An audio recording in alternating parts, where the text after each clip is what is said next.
សួស្តីបងប្អូនទាំងអស់គ្នាបច្ចុប្បន្ននេះយើងសង្កេតឃើញថាពិភពលោកមានភាពវឹកវរមានភាពចលាចលរញ៉េរញ៉ៃដោយសារតែសង្គ្រាមរវាងប្រទេសមួយនិងប្រទេសមួយទៀតជាពិសេសនៅមួយរយៈចុងក្រោយនេះគឺយើងឃើញមានសង្គ្រាមរវាងប្រទេសអ៊ីស្រាអែលហើយនិងប្រទេសអ៊ីរ៉ង់ហើយសង្គ្រាមនេះបានធ្វើឲ្យសាំងនៅលើពិភពលោកឡើងថ្លៃនេះគឺជាទង់ជាតិរបស់ប្រទេសអ៊ីស្រាអែលហើយនេះគឺជាផែនទីរបស់ប្រទេសអ៊ីស្រាអែលប្រទេសអ៊ីស្រាអែលស្ថិតនៅតាមបណ្ដោយឆ្នេរសមុទ្រមេឌីទែរ៉ាណេហើយប្រទេសនេះមានផ្ទៃដីចន្លោះពី22,072គីឡូម៉ែត្រការ៉េទៅ22,145គីឡូម៉ែត្រការ៉េបាទប្រហែលជាមានភាពមិនច្បាស់លាស់ទើបគេដាក់បែបនេះ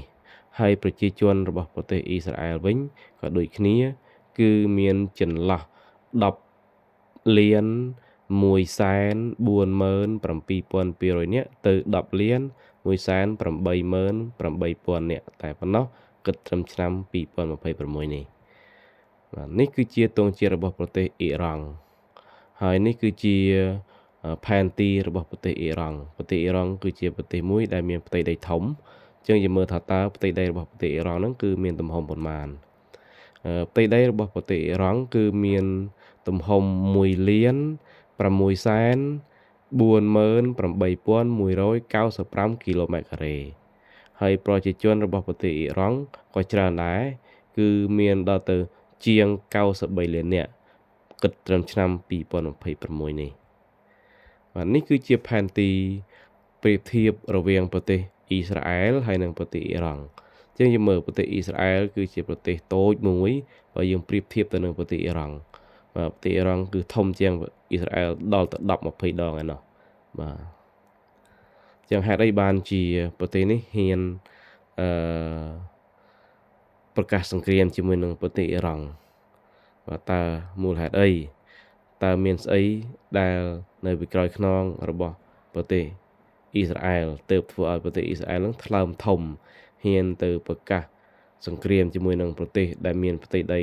ធំជាងខ្លួន10ទៅ20ដងហើយមានប្រជាជនច្រើនរហូតដល់ស្ទើរតែ10ដងឯណោះបាទអញ្ចឹងយើងមើលសេដ្ឋកិច្ចរបស់ប្រទេសទាំងពីរ